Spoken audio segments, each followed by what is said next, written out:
Hey guys, my name is Dave Ramsey. Welcome to a message of hope. I do a talk radio show called The Dave Ramsey Show. For those of you that are new to us, I've been doing it for almost 30 years, taking calls from people asking me questions about their money and their life.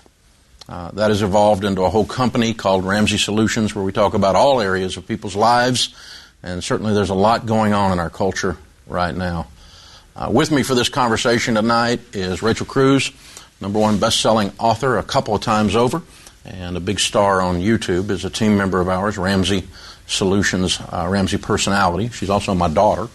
And Ken Coleman is with us, Ramsey Personality, #1 best-selling author of the book Proximity Principle, and he does the Ken Coleman Show on careers and jobs, and has been doing that for quite a while on radio stations all over America, and a very popular podcast. So they're going to join in with this conversation in this time of weirdness, this time of crisis, this time of fear in America today.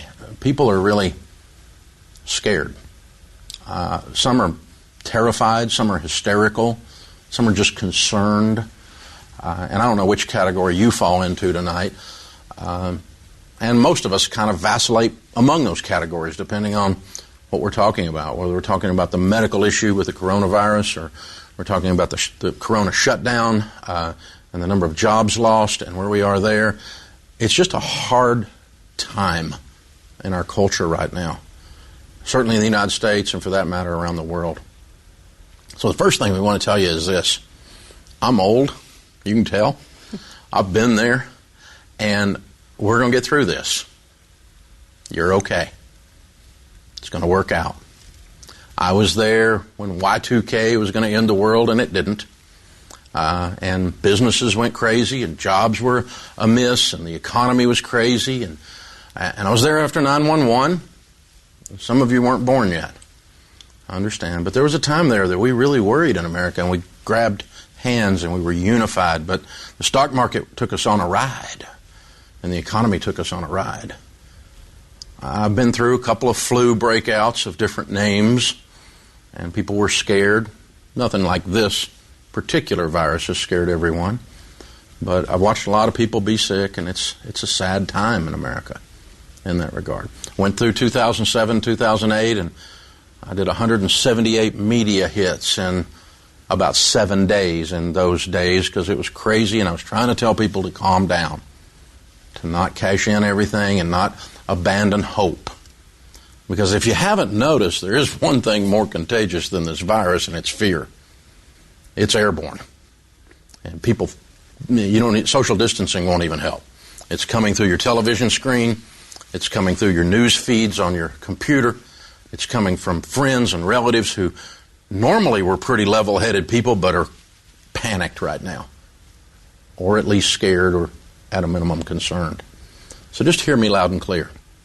You're okay. We're going to get through this. 12 months from today, you can write it down right now, and you can send me hate mail if you want if I'm wrong. But 12 months from today, we're going to look back on this and go, wow, that was rough. We got through it. The same thing we said about those other calamities and crises that I just outlined. A couple of principles that we're going to get into tonight. #1 is, my friend Art Laffer says, no one makes good decisions when they're panicked or when they're drunk. Now, some of you are both.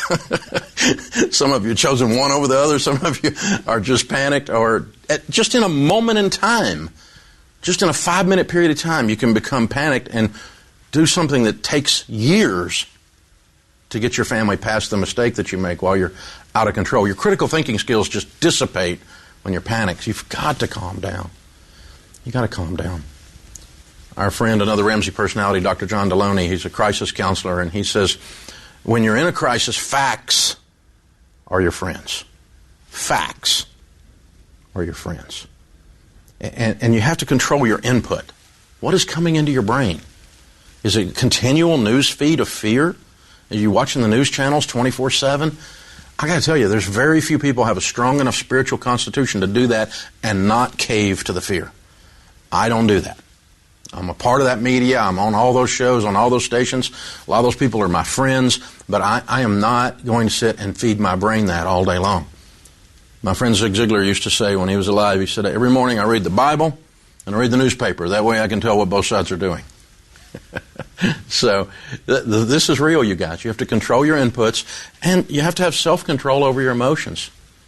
When you're panicked, some of you are you're just melting down and you lose your ability to make good decisions. Other times you're getting mean and you're being nasty to each other, or you're shaming people on your Facebook page because they didn't do exactly what you thought they ought to do. One way or the other. But people that are normally nice people, when they get in this funk emotionally, are being very unkind. Some of you have been unkind to your own family, and you ought to be ashamed of yourself. Some of you have been unkind to someone in the drugstore because they walked across a dadgum blue line and you lost your mind. Calm down. We need a lot of generosity right now. The Bible says, I'm a person of faith if you don't know, and the Bible says in Jeremiah, God says, I've got a plan for you. And it's not to bring you harm. It's to bring you hope. Hope is greater than fear, but it's a choice. And no one can take your hope, and no one can steal your hope. You have to surrender it. That's what has to happen. Otherwise, you're not there. And Rachel, we were talking about this idea of just having a little bit of grace in our lives when we were talking about what we were going to say tonight. Yeah, I mean, our theme through tonight really is about controlling the controllables and how key that is in this process, and that includes your emotions and your grace for people. Christy Wright, who's another one of our Ramsey personalities, we're friends, and we were talking on the phone just last week when all this stuff was happening. And she made a great point, and she just said, man, we just need to extend massive amounts of grace to people, because you never know what someone else is dealing with, right? Because I'm like, there's the two extremes of how people are dealing with it. It's either like, this is all crazy, I'm going to do whatever I want, or it's the ones that are all, they're freaked out to do anything. And each side looks at each other and they spew shame and hate and everything. And I'm like, man, no matter which side you're on, look at the other side, because both need grace. And I think that's really important, and to remember that with your friends, your family. It is a time just to say, you know what, they're handling things differently than I would, but I'm going to just take a deep breath myself and extend that. Ken, when we're talking about, you and I are teaching leadership sometimes, and we're in these different settings. When people are under pressure, sometimes it's just financial pressure we're talking about, sometimes it's other things, but when they're under pressure, it's the bad parts of their character are revealed sometimes. That's right. And sometimes the best parts of their character are revealed. Yeah. And you need to be real careful to control that. That's something you can control. Yeah, I think you're speaking to influence here, not just for leaders, but for all of us. And I love the point, Rachel, that you made about grace.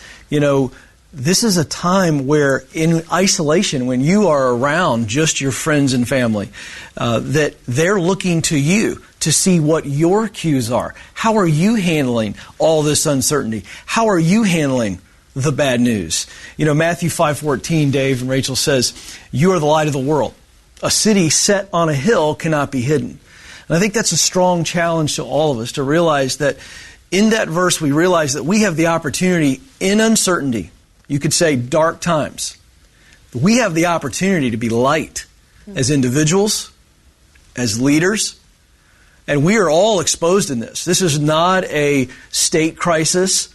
This isn't a United States crisis. This is a global crisis, and it is affecting everyone. And each of us has a responsibility, David, Rachel, to realize that we are a city set on a hill, in that we are doing life with some people closer than maybe we've been doing life with them in a long time due to this isolation. And so it's really important as we get to this theme tonight, what can you control? And we're going to talk through that tonight, but really controlling, Dave, our response.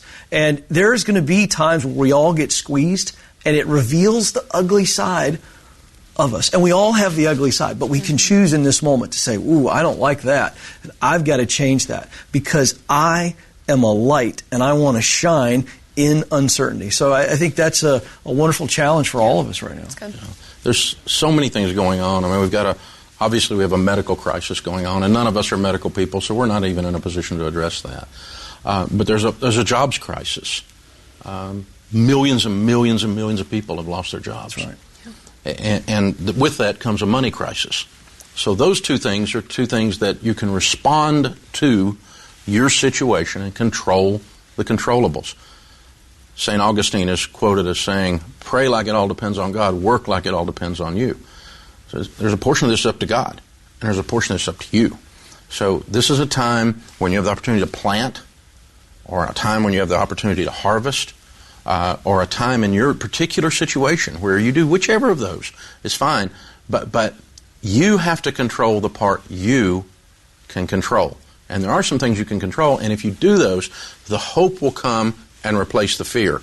I've noticed a microcosm of that over the years of counseling folks that are hurting with money, and when I was going broke, I can sit down with someone who's got astronomical, overwhelming debt, and even sit down and take their call on the radio. And when I walk them through and they see with their budget that they can control today, and that gives them a shot at having a better tomorrow. Yeah. Now, their debt didn't change. Yeah. The numbers didn't change. The idea, though, that they controlled what they could control, their countenance shifts, and you see hope come. I think that's a really important piece, because right now I feel like on a national level we're getting, things done from Washington, state level, governors are doing press conferences all the time. I mean, there are things that we can't control any of that, right? But when you say, for your money specifically, you have a plan in place, and you can say, okay, I can do this. And what it does, it brings power back to you and not in someone else's hands. And I think that that's key. And I think when we're fearful, we lose all of that. And it's almost like we let go of things and think, okay, I don't even know what to do now. But when you say, no, here's the step-by-step is what we're going to walk through tonight. But to really say, these are the things that you are able to do and completely change your destiny. And this is a message that we speak at Ramsey Solutions, other than the coronavirus or not, that it's your decision. Like, if you want to change your life and do something different, it's up to you. And this is a perfect, great time to dive into that. Be not conformed to this world, but be transformed by the renewing of your minds. And it's entirely possible. Now, again, we're not being positive thinking gurus and saying you just ignore everything around you. There's real stuff happening all around you. Most of that you can't control. You can control what you can control. And my friend Art Williams used to say, all you can do is all you can do. And all you can do is enough. And that's all you can do. You just got to do what you can do. Pretty sure there's about 3 categories based on the millions, it feels like, of questions we're getting hammered with in the last 2 weeks that we wanted to respond to. They're kind of wrapped up in, there's people in about 3 different situations, and we want to give you some practical things to do in those 3 situations. First situation that you might find yourself in is maybe you were in a service industry, maybe you're in the hospitality world, working for a restaurant or a hotel or an airline or a cruise line or a bar, and you're just out of business. The person that owns the business that you were working for just shut down. They didn't have the money to keep paying everybody. You lost your job. And you're scared. And there's about 6 million people have lost their jobs so far in the corona shutdown. So far, as of this broadcast tonight. So, jobs report came out. That's just this month.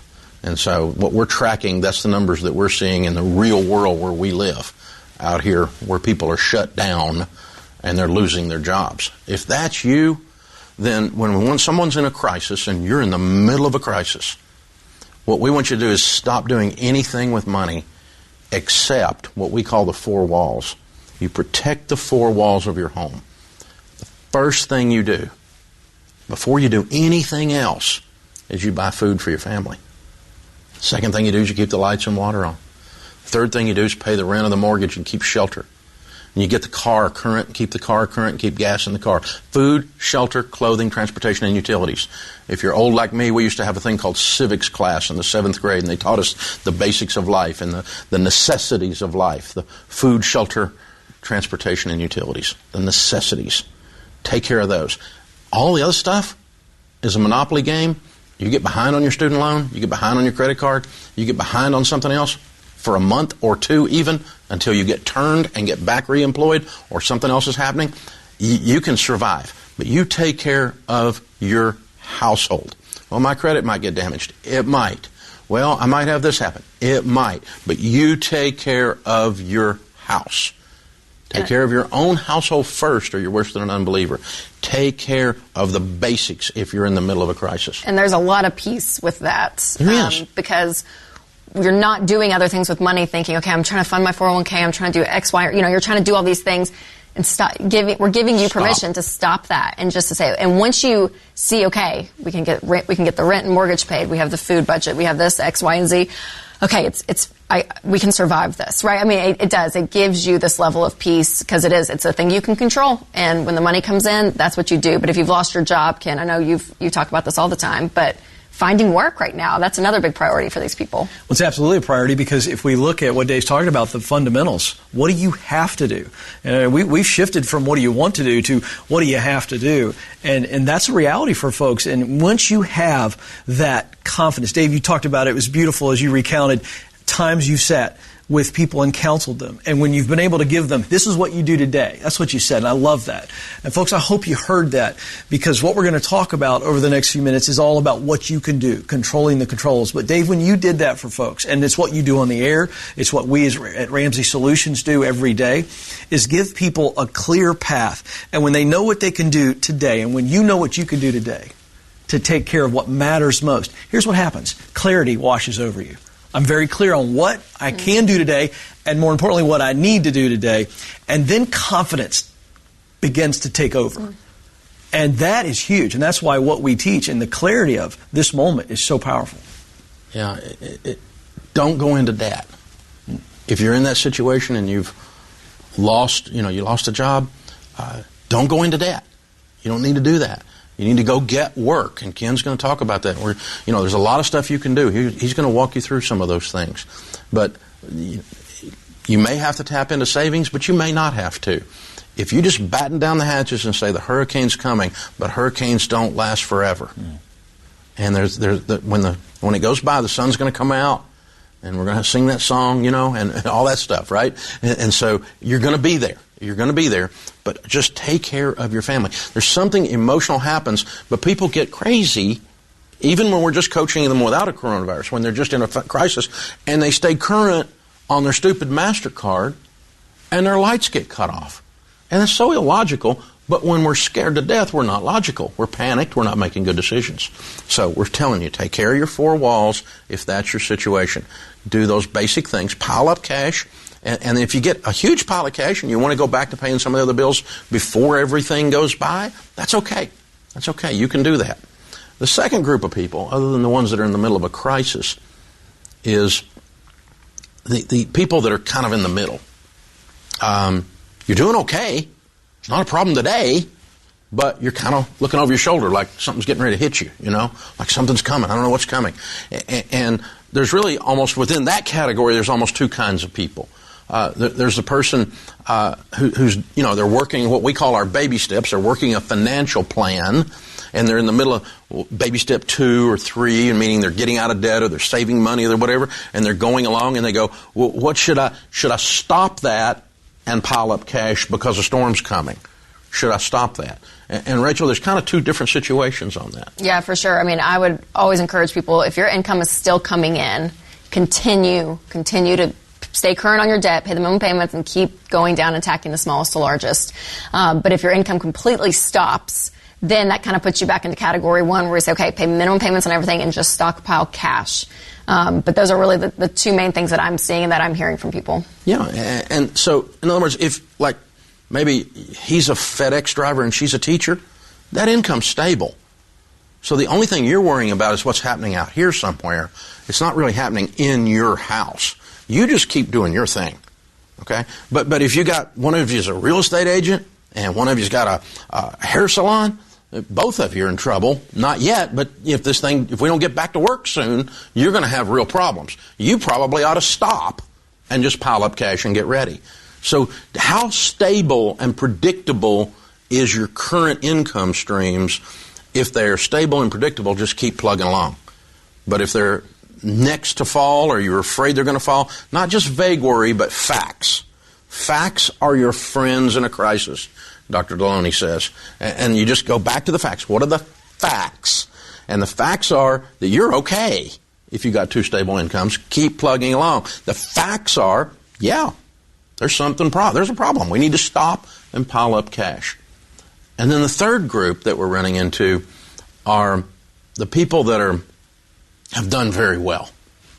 They, for many years, have worked their way out of debt. They've invested in their 401k. They have an emergency fund of 3 to 6 months of expenses. Their incomes are stable and predictable. But they're still worried or concerned, or some of them are panicked, even in that situation, because the emotions got the best of you in that situation. And for those, you're in a very unique opportunity here if you can keep perspective on how good you've got it in this situation. You are in the driver's seat. Now, we're telling everyone, like we have always told everyone, never cash your mutual funds out of your 401k unless it's to avoid a bankruptcy or a foreclosure. So if you're back in that group 1 before you get foreclosed on, if you have to use your retirement, fine. But because I'm scared, no. Hey, right now there's a sale going on Wall Street. These stocks are on sale. They're artificially low. These companies have not lost as much value as they indicate with their stock prices. So to cash out right now would be absolutely ludicrous. You can remember this. No one gets hurt on a roller coaster ride except those that jump off in the middle of the ride. Ride it, baby.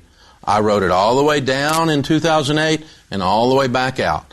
In 2008, before the crash, 2007, the Dow had topped out at 13,000. It went down to 6,300. It went in half. So when someone tells you, I lost all my money in the stock market in 2008, no, you didn't. You might have lost half of it, but you didn't lose it all. It's mathematically impossible to have lost it all unless you were invested poorly in one single stock and that company went broke. You did not lose all your money. You emotionally felt like you did, but it went from 13 to 6,300.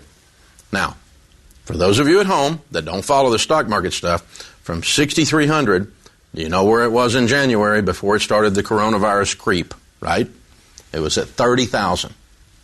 5 times as much money is what you would have had. So if you had $1 million when it was at the bottom, when everyone was freaking out like they are right now, you would have had $5 million, or you would have gone fivefold. Yeah, if you had $1 million, it would have gone to $5 million by now. If the market just returns, if you put $1,000 in today, and if it just goes back to where it was 12 months from now, you will have made 40% on your money. Now, I don't know when it's going to go up. I just think it's going to go up because I don't think America's over. I don't think that all the great companies that you drive by as you're driving down the highway that are traded on the stock exchange are all suddenly going to become worth zero because of the coronavirus shutdown. Now, the coronavirus itself is not causing economic problems. The shutdown associated with containing it is causing tremendous economic problems. So we need to keep that in mind. So far, as of this broadcast, what we're facing is this. For every case of corona confirmed in the United States, approximately 100 people have already lost their jobs due to the shutdown. That's the ratios. And so we need to keep these things in mind and watch how this is going and be very, very wise about how long we're shut down versus containment. And those two things are pulling at each other statistically, and both of those curves work on a geometric progression. Neither one of them are 1 + 1 = 2. So just be watching and be thinking and be wise and calm down. Ride this out. Do not cash out your stuff. Now, if you're also in that last category, you're in good shape. I actually took a call on the radio this week from a lady who was fearful, and they had $2.5 million in their Roth IRA and mutual funds. And she said, you know what, we've lost $600,000. I said, did you cash your money out? And she said, no. And I said, well, you haven't lost anything then. It just went down. If you cash it out, you've lost it. You've locked in your losses, we call it in the investment business. You haven't lost anything. Ride it out. Ride it out. Don't trap your losses at the bottom. And I think that's a great point of our theme tonight of controlling the controllables. We can't control the shutdown. We can't control some of the things that are going on right now. But you can control cashing out your investments. So remember, stay in it. Stay in it. That is one thing you can control. You know, those of you that are in this group 3, focus on that. Yeah. And the other thing is some of you need to refinance your mortgages. There's never been better mortgage interest rates than in the last several weeks. These are incredible times. And so if you're sitting with a bad mortgage and you're in good shape financially, other than that, you probably need to look at refinancing it right now, right in the middle of all this. There's some opportunities to buy some things right now. If you're sitting on some money, there's going to be some opportunities to buy some things at deep discounts. And believe me, the people selling the things would love to have you buy them. They need to get rid of that stuff. And so there's some bargains going to be had by people who are in a position, and you're blessing someone when you buy their stuff. Real estate went way down in 2008. I bought a bunch of real estate, and it has been one of the best investments of my entire life. I wish I could buy real estate like that again, except that the only way I could do it is if the whole freaking economy went down again like that. And I wouldn't wish that on us just for me to get a deal. But you're looking, you're in a position to do that. The other thing you're in a position to do is to be generous.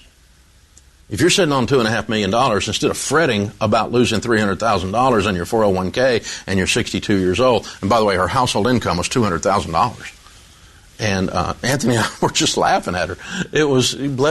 She was so sweet because she was terrified, but all of that was just fear had overcome her, that everything they'd worked for their whole life was going to be dissipated. But I love that point of being generous. I think that just counteracts completely the fear, right? When you just step out and you just say, you know what, I'm going to help this neighbor, and this family member, here, and here. I mean, like, that, it just changes your spirit. And on social media, I know you love social media, Dave. Oh, but yeah. I'm a big social media guy. Yeah. But look, even on Instagram, all these videos are popping up of showing people and all the creative ways that they are giving and serving in their community. So it really is, it's kind of become a united thing within our communities. And I think it's beautiful because I think it just completely counteracts the fear. Yeah. I think if you're going through a drive-through right now, some of you are quarantined and you're in-house in some of your areas and you're going out just to the restaurant and doing drive-through, there's probably a 17-year-old standing there that if you gave them $100, you would blow their mind. Triple, quadruple your tips wherever you go right now. If you're sitting in a good position, be generous. Something about generosity takes your eyes off of you and the fear just leaves. Mm-hmm. And you start not being there. And so you start not having this idea that there's something about fear that is selfish. And when you're selfless, it adds hope, and you start taking your eyes off of your situation. And it might not be that you have a bunch of money, but you may be able to just do something for someone. You may be able to be the person that delivers the groceries that someone else bought to someone who's an at-risk person who's locked in right now. And just do things for other people. We're seeing that everywhere. You're already doing that. There's lots of wonderful stories, what Rachel was talking about. But just whoever's in service business out there still, the ones that are still there, for goodness sakes, they're scared to death. Go in there and tip the crud out of them. And by the way, you probably ought to do that the rest of your life. Those people work hard. They work really hard. So here's the thing. If you're doing really well, or if you're not, don't cash out your investments. Ride it out. It's going to be okay. Breathe. Do you really think that Apple and McDonald's and Coca-Cola and Microsoft and Home Depot, do I name companies like that for 2 days? The wonderful, great American companies, do you really think they're all going to be worth zero at the end of this? Come on. Now, that's just illogical. It's just not going to happen. And if they're all worth zero, we got bigger problems than a virus. Our way of life is gone. And that's just not going to happen. That didn't even happen in the stock market crash of 29. Some companies went out, but the entire economy did not become worth zero. So the way we project these fears and we extrapolate them, and they grow into this huge, massive thing that's just not even real. Mm-hmm. It's impossible for it to be real.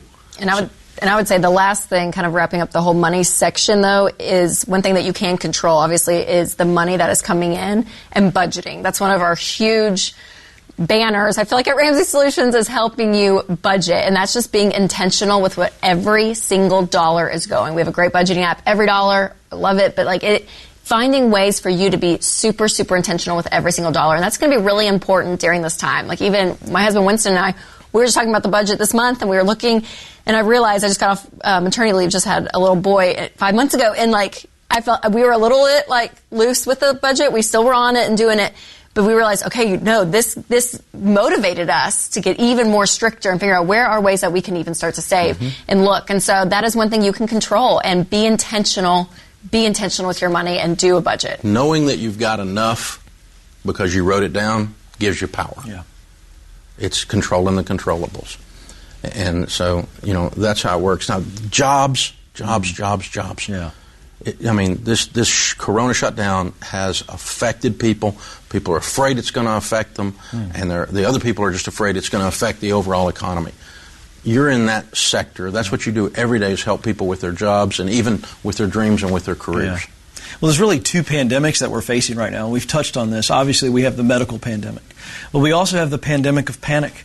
And folks, when panic takes over, you lose all perspective. Dave touched on this earlier as he quoted our friend, world-renowned economist Art Laffer, that none of us can think clearly when we are overcome by fear and panic, because you can't have perspective. The only thing you're seeing is that worst fear, or multiple fears. If we look at today's world right now, we're talking about multiple fears are coming at people all day long. And when that's what you're focused on, you can't have perspective. You know, I get to talk to men and women every day on the Ken Coleman Show, helping them figure out what they were created to do in their work, and then coming up with a plan to make that a reality. And I want to talk about perspective for just a moment, and then we'll get into the short-term steps right now for those of you who have lost your job or you feel like that is coming. First, let's look at the big picture. Let's talk about perspective. Yes, this is an unprecedented time in history. There's no playbook for this. It just came on us very quickly, and it is affecting everyone. But here's what you can be certain of in an unprecedented time of uncertainty, that your purpose, your dreams haven't evaporated with this crisis. They just aren't all of a sudden gone, and you can't catch them. You can't pursue them. That is a lie, and fear will tell you that. You know, I open up every show by telling our listeners that you were created to fill a unique role. That means you are needed, and it means you must do it. And so I know there are a lot of people that are watching tonight that this crisis has either stalled or it makes it feel like your dream has been threatened. Maybe it feels like it's been taken away. Maybe it's that business you just launched or the business you were preparing to launch. Maybe it was the career switch. Maybe it was the entry point into the very thing that you've been studying for. If you're a young student and you're about ready to graduate, I can tell you with absolute certainty tonight, and I want you to hear this and I want you to believe it, that no matter what you have to do in the short term, I can tell you, you will get back on track. Dave has said it so well tonight.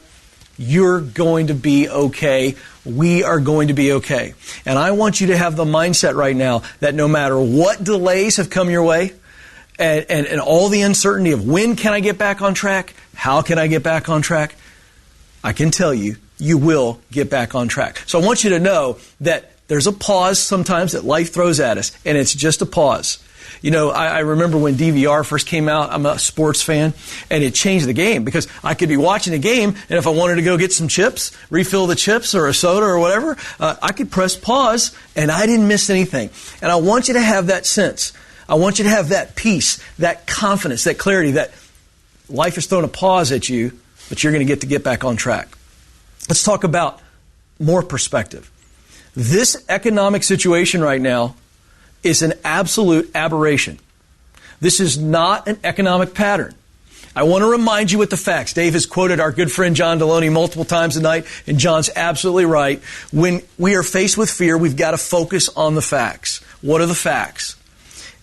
End of February, we had a record jobs report. For a year and a half leading up to February, just weeks ago, folks, we were in a historic job market in the United States. We were in a season, a prolonged season, where we had more jobs available than people who were unemployed. We had a job market where people were being recruited and enticed to take the very same job they had with one company, move over to a different company doing the same job, and make substantially more money. We had a job situation where college students were coming out of school, and because they were new and they could come right into the market, they were making more money sometimes than folks that were more qualified or had been in this sector for longer. What am I telling you? That doesn't just completely evaporate and disappear. But the reality is that when people are forced to go home for the medical practices, then they are contracting their spending habits, and it affects companies far and wide. And Dave listed several of them that are the most hardest hit. And so you're seeing crazy unemployment numbers. Don't let that cause you to panic even more. That is to be expected when essentially a consumer-driven economy comes to a halt. Now, you need to understand this because here's what's going to happen. our medical professionals are the best and the brightest in the world. They're going to lead us and guide us, and we will see this virus flatten and eventually get under control. And when that happens, we will begin to see a very quick return to normalcy. And when that happens, your opportunities are going to be there. Maybe even better and brighter than before. I'm not going to make you reveal this to your friends and family if you're gathered around watching this together, but here's what we know. Dave, Rachel, you've heard me say this 100,000 times. 70% of Americans were unhappy in their work prior to this. It's not fun to get kicked out of the nest, but I can think through multiple times in my life where I got kicked out of the nest, and it was the best thing that happened to me. And so I want you to have that perspective as well. And then third, let's talk about the short term. We've been talking about the long term, but the short term is what matters most. We opened up tonight, we've said multiple times through this conversation, that our theme is to help you see that you can control certain things. And so we want you to control the controllables. You heard Dave lay out the 4 walls. You heard Rachel talk about the budget to be able to take care of the 4 walls. These are things that you can control. You will control them because you will step up when you need to step up. That's what I believe about the human spirit. When we are squeezed, when we are challenged, that's when the brightest moments come. When we choose to not be defeated, but we choose to get determined. And so let's look at the short term as it relates to your job. Here's what we know. A lot of industries, tourism, hotels, cruise ships, airlines, hotels, bars, let's call them non-essential priorities. Okay, think of Dave's 4 walls. You think of small businesses right now that aren't in a high priority product or service. People are pulling back their money. And so it's going to be painful for a little bit. But here's the deal. You can get work. Certain industries are exploding. We're seeing the delivery systems, manufacturing, warehousing. Don't get me started on toilet paper and paper towel companies. They're making it as fast as they can make it. We've seen major big brands like CVS and Walgreens, obviously in the medical field. They're hiring like crazy. Amazon. So we have put this information out at Ramsey Solutions, and we're going to continue to bring it to you. But all you've got to do is say, wait a second. I will deliver pizzas if I got to deliver pizzas. I'll do whatever it takes in my area, in my zip code, to bring in some money to take care of these 4 walls. I'm going to change my budget. I'm going to do something that maybe I've never done before, which is truly cut to the bone of those most important things. And I want to bring you in for a second before I wrap on this, because you started talking about budgeting.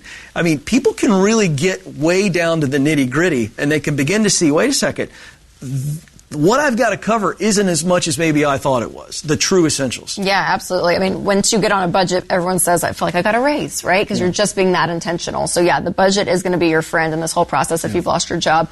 But I also think about, if you are the person that lost your job and you are the main source of income into your family, and you go home and you have a spouse and kids there, that's a scary thing to say, hey, okay, I'm stuck. I lost my job, and there's a real stress on that. I mean, even just the kids being out of school, we have young kids at home. Oh, yes. We're not homeschool teachers. No. Let's just say it out loud, people. But I can't even spell Common Core. Yeah, I know. Much less Carry the one. Right, there it is. There it is. But really, I'm like, there's a level of stress within the family that's going to be caused by this. But what you can control is what he just talked about, and going and getting a new job. And I think, it may take a little bit of time in a short term, but doing that, I think is huge, even from the family landscape as well. Yeah. And so this comes down to what I think will be a really big enemy for some of you right now, and that's pride. And we all suffer from pride. Nobody's immune to it. And what I mean by this is, I had a good corporate job, or I had whatever your job was, and all of a sudden you've got to stock shelves at Walmart or your grocery store, and it feels like you've gone so far backwards. I'm speaking to you men mostly here, because we take such huge identity as a provider. But right now, this isn't a you problem. There's no shame in your game, as one of my friends says. You've got to do what it takes to provide those 4 walls. Don't have any shame. Swallow your pride. You do what you have to do. And I love that you brought up going home, because that's tough. Mm-hmm. But I think our kids will learn more from watching their parents step up in a big moment of uncertainty and do what needs to be done than they would ever learn in any classroom. They're watching you. Don't be ashamed. You own it. You show them what we're doing as a family. We're going to sacrifice. We're going to get through this. And as Dave said, I believe 6-7 months from now, we're all going to be going, wow, what a weird time that was. And those kids are going to see that. And they're going to remember that. That's legacy type stuff. I'll close my thoughts, Dave and Rachel, on one of the best analogies. It's not even an analogy. It's actually true of nature. And how two different animals, basically from the same species, handle the storms.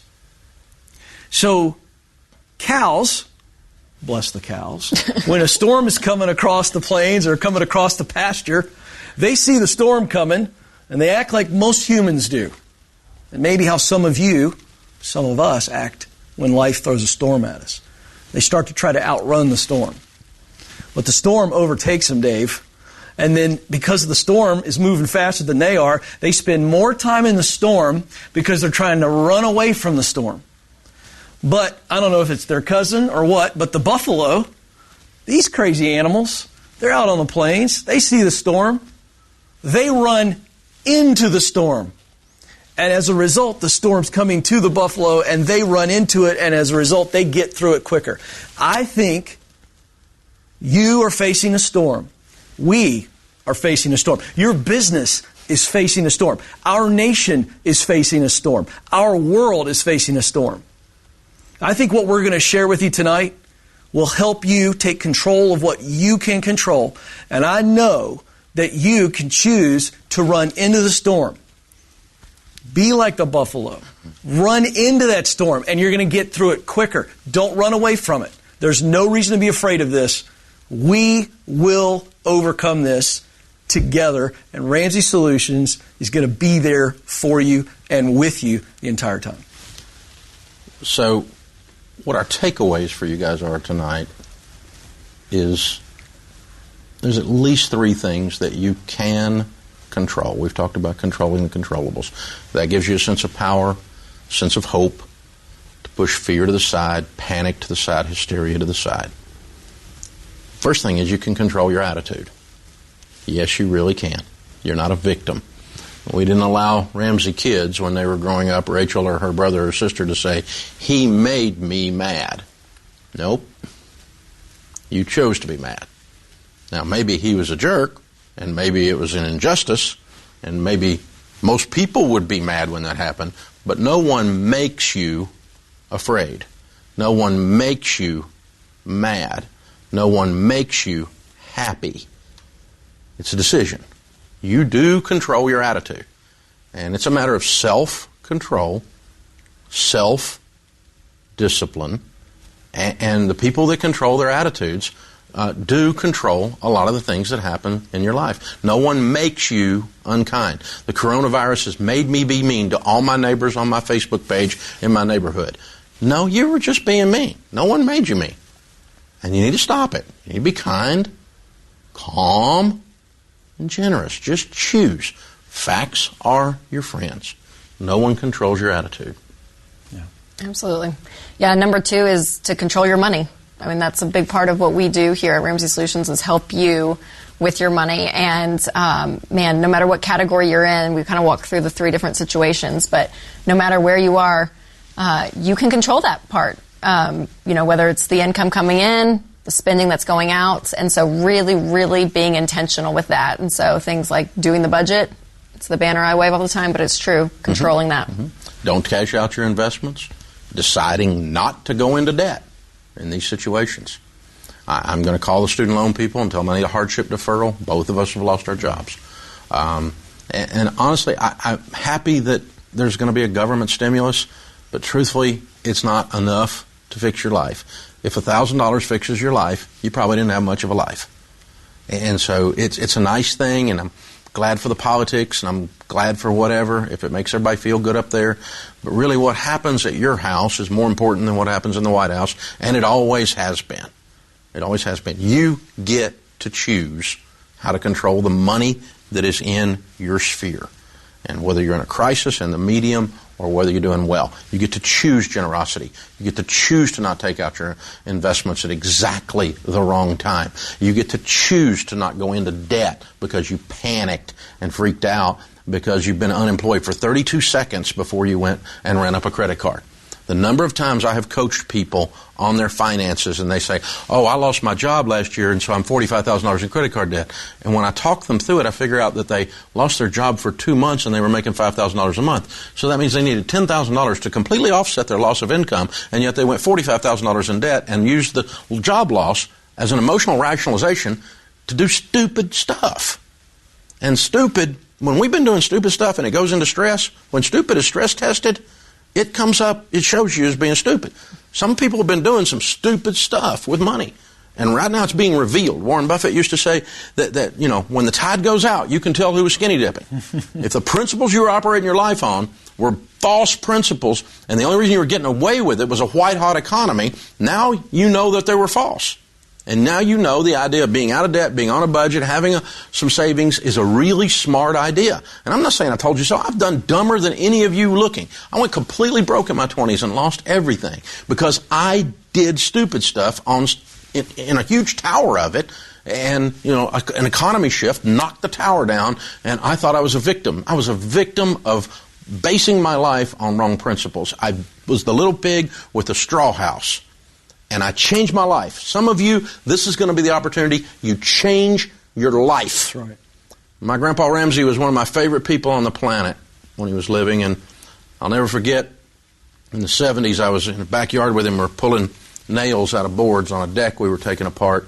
And every nail we pulled out, we had to straighten it out and put it in a coffee can. He kept used nails because he was a young man just freshly married with babies when the Great Depression hit, and it changed him forever. He was frugal and careful with money forever. This might be yours. Someday your grandson may be telling the story about the time that there was a work stoppage and people lost their jobs, and you permanently, for the rest of your life, changed the way you handled money and started basing it on God's and Grandma's common sense, instead of going crazy out here in extreme spending like most people do. This is an opportunity to change that. And so I'm not shaming you if you've messed up. I'm here to help you if you've messed up. I'm the king if I haven't messed up. But this might be your wake-up call. This could be the best thing that ever happened to some of you. And the third controllable is this. You control your opportunity. That's right. The way that you think controls the way that you act. And when we've talked about perspective tonight, folks, you've got to understand that right now, as Dave just said, you have, some of you, some very urgent needs, and so you are going to have to go get an opportunity. When we talk about proximity in the book, The Proximity Principle, it's very simple. When you're around the right people and in the right places, opportunities present themselves. You've got to be okay to say, hey, I need help. I need some work. I'll do whatever it takes. I got some beautiful kids at home, and I'm willing to do whatever. I'll work the midnight shift. I'll drive. I'll do whatever. Your opportunity is right in front of you, but you're going to have to go get it, and you're going to have to be intentional. And again, understanding the way that you think is how you change the way that you act. If you think, hey, I can do this, I need to do this, I must do this, your whole mindset's different. And I would also be in a situation where you are putting yourself in places for future opportunity. Remember, just because we've got all this craziness and uncertainty going on doesn't mean, Dave and Rachel, that you can't put yourself, not just in the financial, but in your job and your career. Put yourself in a position that when this thing slingshots back, you're ready for opportunity. John Wooden, maybe the greatest coach of all time, the legendary UCLA basketball coach. I am a fan. He said this once, and I think it's beautiful. He said, when opportunity comes, it's too late to prepare. And those are wise words, and I think a challenge to us tonight. Dave's right. You can control your opportunities, but you have to have the mindset that I can make opportunities happen. And Dave, you're absolutely right. Not just in our jobs, but also as leaders that are leading companies. If you're a pastor right now, you're leading a church, a bunch of you watching are friends of mine that are doing that. You're leading a small business. At Ramsey, we've got about 1,000 team members, 940 some odd team members, just under 1,000. If you're a leader of an organization like that and people are depending on you for the payroll to come to them, for them to feed their families. You're feeling the weight of this as a leader. Times like this, leadership sucks. Some of you are having to make some really hard calls, some really tough decisions. We're having to be really careful and make some decisions around here. Just a couple days ago, we started pivoting a whole bunch of stuff around here. And some of you, there's going to be some things you pivot that are going to go, wow, that actually worked. We should have been doing that anyway. Some of you are going to try some things just to hold on and create some revenue in your business to be able to feed the families and make the payroll that you're doing. And that's okay. It's okay. Do whatever you need to do. That's the right thing there. Pivot. Ask for things you've never asked for before. Do things you've never done before. We sat in a group with our leadership team on Monday morning and started saying, what can we help people with that are at home, stuck right now, because obviously they're not going to come to one of our events, right? How can we help them? How can we serve them? And we started thinking about all the things we have that are digital that we can do. And we started putting them up on a web page and going, okay, cut that stuff to where there's no profit. Let's just get it into these households and help these people. And we did something we've never done before. A lot of you were on like a 14-day lockdown, so we said, hey, we're going to take our 9-week class, Financial Peace University, which, if you don't know, almost 10 million people have been through it now. We're going to take that 9-week class. It's all digital, and you can watch all the videos of Rachel and me and Anthony O'Neill and Ken and Chris Hogan on there and teaching you how to handle money properly while you're at home. And you can binge watch it because we're going to make it available for you for a 14-day free trial. We've never done that. And so you take your business, you change your business around, you organically think through it, right? You go, well, what can we do different? What can we do? Well, you take some of these audio books and make them almost free. What can we do? So that 14-day trial, try it. Just go to daveramsey.com/hope and sign up for the 14-day trial for Financial Peace. That way you can learn how to handle money. And it's an expansion on a lot of the stuff we've been talking about tonight. It's free. Free trial, that's what it's called. And it's got the budgeting stuff in it. The world's best budgeting software is in there. The Every Dollar budgeting app that we build, and so on. And so jump in there and get that free thing and a bunch of other free things. We've got stuff you can do at home with your kids. We've got other things. Rachel and I wrote a book together called Smart Money, Smart Kids, and then she taught a class on that that's in that same free trial that you can watch, how to teach your kids how to handle money. There's all kinds of stuff you can do in there. But businesses, you can pivot and do things just like that and just find a way that you can be generous to your customers while they're hurting like that, or find a way that you can serve them in a different way and create revenue. I don't care. I'm not afraid of you creating revenue. I'm just thinking for a snapshot in time, try something different. Let this be the shock that changes the status quo. So the thing the three of us want you to take away tonight is this. You can control only the controllables. It'll work like it all depends on you. Control the controllables like it all depends on you. The things that are out of your control aren't your job, they're God's. And He's good at those. He's good at those. And He'll take care of it. It's going to be okay. Be kind. Please quit shaming each other. Quit being angry with each other. Please. Fear is contagious, but hope is more contagious. Thanks for joining us tonight.